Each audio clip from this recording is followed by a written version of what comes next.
اس طرح تم زندہ بچ جاؤ گی۔ صدیقی نے جیب سے ایک بار پھر ریوالور نکالتے ہوئے کہا، او میں چلتی ہوں، پلیز مجھے مت مارو، میں تمہارے ساتھ چلنے کے لیے تیار ہوں، سوسن نے خوفزدہ سے لہجے میں کہا، اور اس کے ساتھ ہی وہ اٹھ کھڑی ہوئی۔ تھوڑی دیر بعد صدیقی اور اس کے ساتھی سوسن سمیت اولڈ کیسل کی طرف بڑے چلے جا رہے تھے۔ صدیقی ڈرائیونگ سیٹ پر تھا جبکہ سوسن سائیڈ سیٹ پر اور باقی 7 عقبی سیٹ پر بیٹھے ہوئے تھے۔ تم دراصل کون ہو؟ سوسن نے ڈرتے ڈرتے پوچھا۔ ہمارا تعلق حکومت سے ہے، اس لیے تو تم زندہ نظر آ رہی ہو، ورنہ ہمارا تعلق مجرموں سے ہوتا تو تم ہلاک ہو چکی ہوتی، صدیقی نے جواب دیا۔ لیکن تم کرم دادان کے پاس کیوں جا رہے ہو؟ سوسن نے پوچھا۔ یہ تمہارا دوست جعلی ادویات کے سلسلے میں بہت بڑا مجرم ہے، اس نے پورے ملک میں جعلی ادویات کا جال پھیلا رکھا ہے، ایسا جال جس میں روزانہ سینکڑوں افراد مر جاتے ہیں۔ یہ آدمی صرف چند روپوں کی خاطر بے گناہ لوگوں کا قتل عام کر رہا ہے، صدیقی نے انتہائی نفرت بھرے لہجے میں کہا۔ جعلی ادویات؟ او، کیا واقعی درست ہے یہ بات؟ میں نے تو آج تک اس بارے میں سنا تک نہیں، سوسن نے حیرت بھرے لہجے میں کہا۔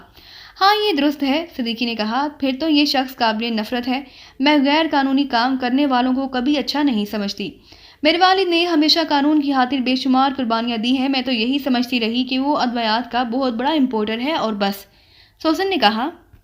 اگر تم واقعی نفرت کرتی ہو تو پھر تم کرم دادان تک ہمیں آسانی سے پہنچا سکتی ہو، صدیقی نے کہا۔ وہ کیسے؟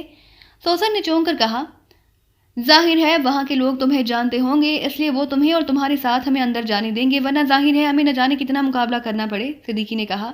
ہاں مگر وہ کرم دادان، وہ، سوسن نے کچھ سوچتے ہوئے کہا، ہم تمہارے سامنے اس سے یہ بات تسلیم کرا لیں گے کہ ہم واقعی ایسا کام کرتا ہے اور اس کی گرفتاری کا کریڈٹ بھی سرکاری طور پر تمہیں مل جائے گا، صدیقی نے کہا۔ ٹھیک ہے، اگر وہ واقعی اتنا بھیانک مجرم ہے تو مجھے اس سے کوئی ہمدردی نہیں، لیکن مجھے یہ یقین کیسے آئے گا کہ تمہارا تعلق حکومت سے ہے؟ سوسن نے کہا تو صدیقی نے جیب میں ہاتھ ڈالا اور اسپیشل فورس کا سرکاری کارڈ نکال کر سوسن کی اور بڑھا دیا۔ سوسن نے غور سے کارڈ دیکھا، پھر اس نے ایک طویل سانس لیا۔ ٹھیک ہے، اب مجھے یقین آ گیا، اب میں تمہارا پورا ساتھ دوں گی، سوسن نے کہا اور کارڈ واپس کر دیا۔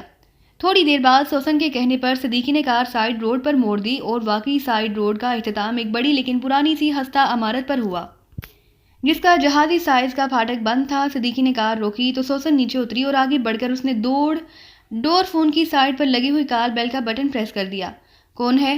ایک مردانہ آواز سنائی دی۔ سوسن، پھاٹک کھولو، سوسن نے کہا۔ او مس سوسن، آپ، میں آ رہا ہوں، دوسری طرف سے حیرت بھرے لہجے میں کہا گیا، اور پھر چند لمحوں بعد چھوٹا پھاٹک کھلا اور ایک مسلح آدمی باہر آ گیا۔ پھاٹک کھولو، میں تمہارے چیف کے حکم پر انہیں اس سے ملوانے لے آئی ہوں، سوسن نے کہا۔ یس مس، اس آدمی نے کہا اور چھوٹے پھاٹک میں داخل ہو گیا۔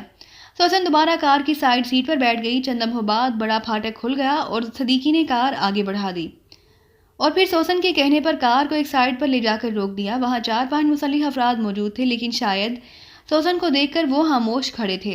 آؤ میرے ساتھ، سوسن نے کہا اور صدیقی اور اس کے ساتھی کار سے اتر آئے۔ پھر سوسن انہیں اپنے ساتھ لے کر سائیڈ سے ہوتی ہوئی عمارت کی عقبی سائیڈ پر آ گئی، جہاں ایک بند دروازے پر اس نے دستک دی۔ کون ہے؟ اندر سے کرم دادان کی آواز سنائی دی۔ سوسن ہوں، دروازہ کھولو۔ سوسن، تم؟ کرم دادان نے حیرت بھرے لہجے میں کہا اور اس کے ساتھ ہی دروازہ کھلا تو صدیقی کرم دادان کو دھکیلتا ہوا اندر لے گیا۔ پھر اس سے پہلے کہ کرم دادان سنبھلتا، صدیقی کا ہاتھ بجلی کی سی تیزی سے گھوما اور کرم دادان کنپٹی پر محسوس انداز سے ضرب کھا کر نیچے گرا ہی تھا کہ صدیقی کی لات حرکت میں آئی اور کرم دادان ایک بار پھر چیختا ہوا نیچے گرا اور ساکت ہو گیا، جبکہ صدیقی کے ساتھیوں نے دروازہ اندر سے بند کر دیا۔ سوسن ہونٹ بھینچے خاموش کھڑی تھی۔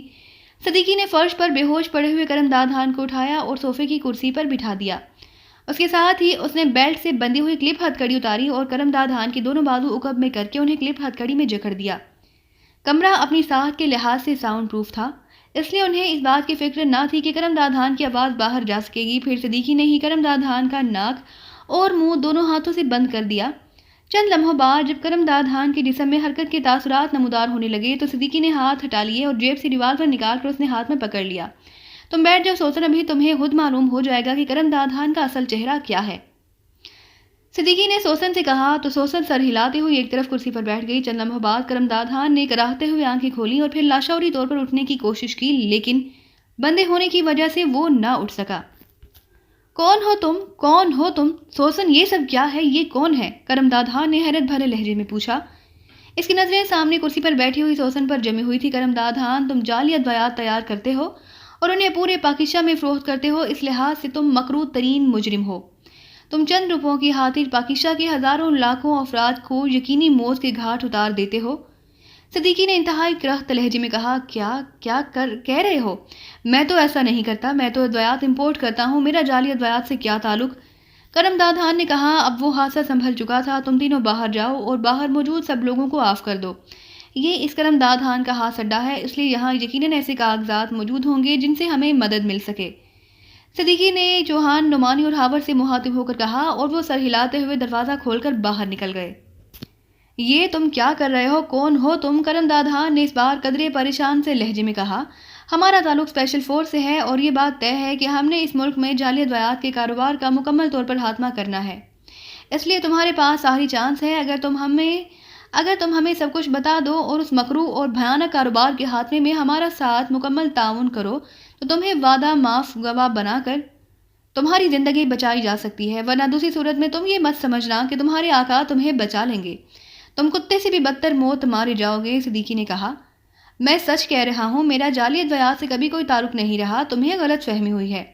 تم بے شک پورے شہر سے میرے متعلق معلوم کر لو، سوسن سے پوچھ لو۔ کرم دادان نے کہا، شاہی میڈیکل سٹور کے سیٹھ اسلم نے تمہارا نام لیا ہے۔ صدیقی نے کہا، کون سیٹھ اسلم؟ میں تو اسے جانتا تک نہیں۔ کرم دادان نے کہا، ٹھیک ہے، میں ابھی سیٹھ اسلم کو یہاں طلب کر لیتا ہوں، پھر آمنے سامنے بات ہو جائے گی۔ صدیقی نے کہا، بے شک بلوا لو، میں واقعی کسی سیٹھ اسلم کو نہیں جانتا، اور یقین کرو جس نے بھی تمہیں میرے متعلق بتایا ہے غلط بتایا ہے۔ کرم دادان نے اس بار بڑے با اعتماد لہجے میں کہا، تم نے اپنے جنرل مینیجر کو بتایا کہ تم ملک سے باہر جا رہے ہو، تم نے اپنی رہائش گاہ پر بھی یہی بتایا، لیکن تم یہاں چھپے ہوئے ہو، اس کی کوئی خاص وجہ؟ صدیقی نے پوچھا، یہ میرے کاروباری معاملات ہیں، بعض پارٹیوں کے دباؤ کی وجہ سے مجھے اکثر ایسا کرنا پڑتا ہے۔ کرم دادان نے کہا تو صدیقی نے اسبات میں سر ہلا دیا۔ تھوڑی دیر بعد دروازہ کھلا اور چوہان اندر داخل ہوا۔ سب اوکے ہو گیا؟ چوہان نے کہا، ٹھیک ہے، یہاں کی مکمل اور تفصیلی تلاشی لو۔ صدیقی نے کہا تو چوہان سر ہلاتا ہوا دوبارہ کمرے سے باہر نکل گیا۔ تم بے شک تلاشی لے لو، میں جب اس کمرے میں کام میں ملوث ہی نہیں تو میں کیوں ڈروں؟ کرم دادان نے کہا، اور صدیقی نے صرف سر ہلانے پر اکتفا کیا۔ ہو سکتا ہے کہ تمہاری اطلاع غلط ہو، سوسن نے پہلی بار صدیقی سے مخاطب ہو کر کہا، ابھی سب کچھ سامنے آ جائے گا۔ صدیقی نے کہا تو سوسن سر ہلا کر خاموش ہو گئی۔ پھر تقریباً 15 منٹ بعد دروازہ کھلا اور چوہان اندر داخل ہوا۔ یہاں کوئی مشکوک چیز موجود نہیں، چوہان نے کہا، اس کمرے کی تلاشی لو۔ صدیقی نے کہا تو چوہان نے آگے بڑھ کر کمرے کی تلاشی لینی شروع کر دی، لیکن یہاں بھی کوئی چیز موجود نہ تھی۔ کرم دادان کے کوٹ کی تلاشی لو، صدیقی نے کہا تو چوہان نے کرم دادان کے عقب میں جا کر اس کے کوٹ کی تلاشی لینی شروع کر دی۔ کچھ نہیں ہے، چوہان نے سیدھے ہوتے ہوئے کہا، اوکے، اب کرم دادان خود بتائے گا۔ صدیقی نے طویل سانس لیتے ہوئے کہا، میں بتا رہا ہوں کہ میں اس کام میں ملوث نہیں۔ کرم دادان نے کہا، ابھی تم اپنی زبان سے سب کچھ بتا دو گے کرم دادان؟ صدیقی نے کہا اور اس نے ہاتھ میں پکڑا ہوا ریوالور جیب میں ڈالا اور پھر جیب سے ایک پیکٹ باہر نکال لیا۔ کاغذ کا پیکٹ چوہان اور سوسن دونوں حیرت سے دیکھ رہے تھے۔ میں اس کے لیے پوری تیاری کر کے آیا ہوں، صدیقی نے کہا، اور اس نے پیکٹ کا کاغذ اتارا تو اندر سے 2 لکڑی کے لٹو سے نکلے، جن کے ساتھ ایک پتلا سا گول ڈنڈا اور رسی سی بندھی ہوئی تھی۔ یہ رسی ان لٹوؤں کے درمیان سے گزر رہی تھی۔ یہ کیا ہے؟ سوسن نے حیران ہو کر پوچھا۔ سچ اگلوانے کا ایک ایسا طریقہ کہ جس سے اصلیت خود بخود سامنے آ جاتی ہے، صدیقی نے کہا۔ کیا مطلب؟ یہ لٹو کیا کریں گے؟ سوسن نے حیران ہو کر کہا۔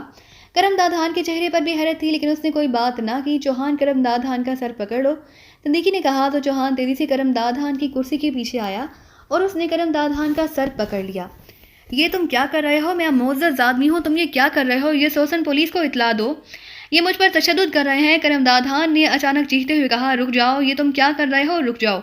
سوسن نے یکلخت اٹھ کر کھڑے ہوتے ہوئے کہا، بیٹھ جاؤ سوسن، ورنہ نہیں، تم تشدد کر رہے ہو اور یہ غیر قانونی ہے، سوسن نے کہا تو صدیقی یکلخت مڑا اور دوسرے لمحے سوسن چیختی ہوئی اچھل کر فرش پر جا گری۔ صدیقی کا ہاتھ گھوما تھا اور سوسن کی کنپٹی پر لگنے والی ضرب نے اسے اچھال دیا تھا۔ نیچے گرتے ہی اس نے چیختے ہوئے اٹھنے کی کوشش کی، لیکن دوسرے لمحے صدیقی کی لات حرکت میں آئی اور سوسن دوبارہ گری اور اس کا جسم بے حس و حرکت ہو گیا۔ یہ تم نے کیا کر دیا؟ تم نے سوسن کو ہلاک کر دیا، کرم دادان نے چیختے ہوئے کہا۔ یہ صرف بے ہوش ہوئی ہے، صدیقی نے کہا، اور ایک بار پھر مڑ کر اس نے کرم دادان کی دونوں کنپٹیوں پر لٹوؤں کو رکھ کر رسی کو اس کے سر اور پیشانی کے گرد لپیٹ کر ڈنڈے کو اس کی پیشانی کے سامنے رکھ کر اسے ڈنڈا پکڑ کر گھمانا شروع کر دیا۔ جیسے جیسے ڈنڈا گھومتا رہا، رسی کرم دادان کے سر کے گرد ٹائٹ ہوتی گئی۔ بس اب چھوڑ دو اس کا سر، صدیقی نے چوہان سے کہا تو چوہان پیچھے ہٹ گیا۔ اب تمہاری زبان سب کچھ اگل دے گی کرم دادان، صدیقی نے کہا تو، اور اس کے ساتھ اس نے ڈنڈے کو مزید گھمایا تو کرم دادان نے بے اختیار اٹھنے کی کوشش کی، لیکن اس سے اٹھا ہی نہ گیا۔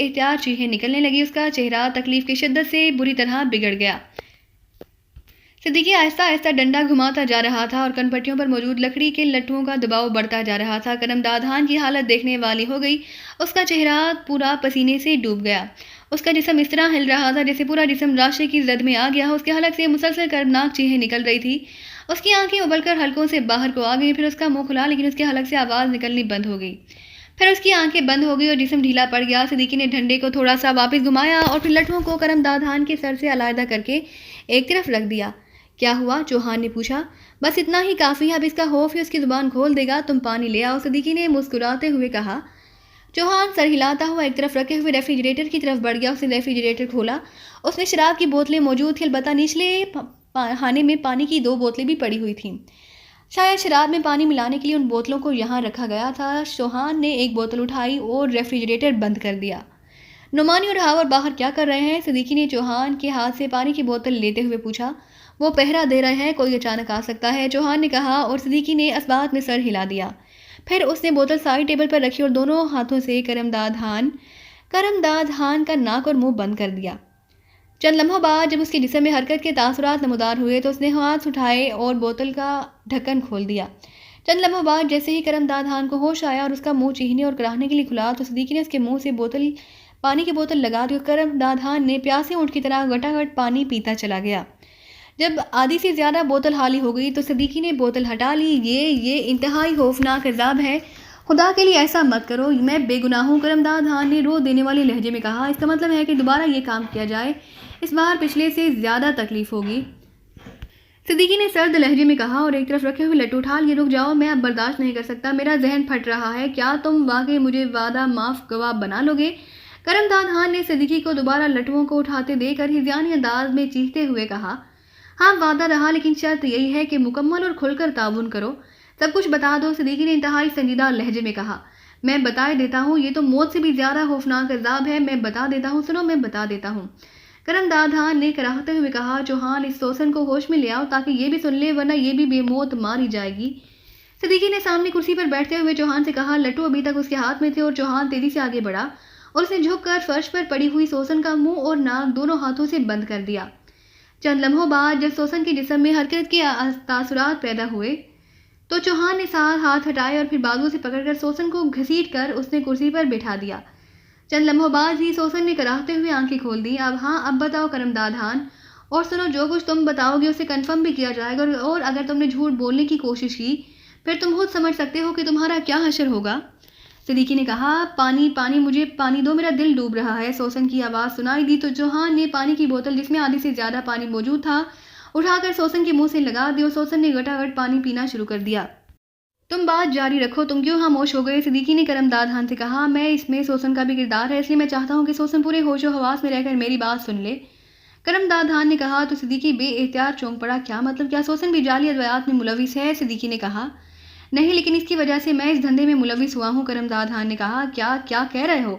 کیا تم واقعی جعلی ادویات کے دھندے میں ملوث ہو؟ سوسن نے انتہائی حیرت بھرے لہجے میں کہا. ہاں، اور سنو، تم نے آج سے 2 سال پہلے میری ملاقات راؤ اخلاق سے کرائی تھی. راؤ اخلاق ویسے تو جاگیردار ہے لیکن دراصل اس کی جعلی ادویات کی فیکٹریوں سے رابطہ ہے.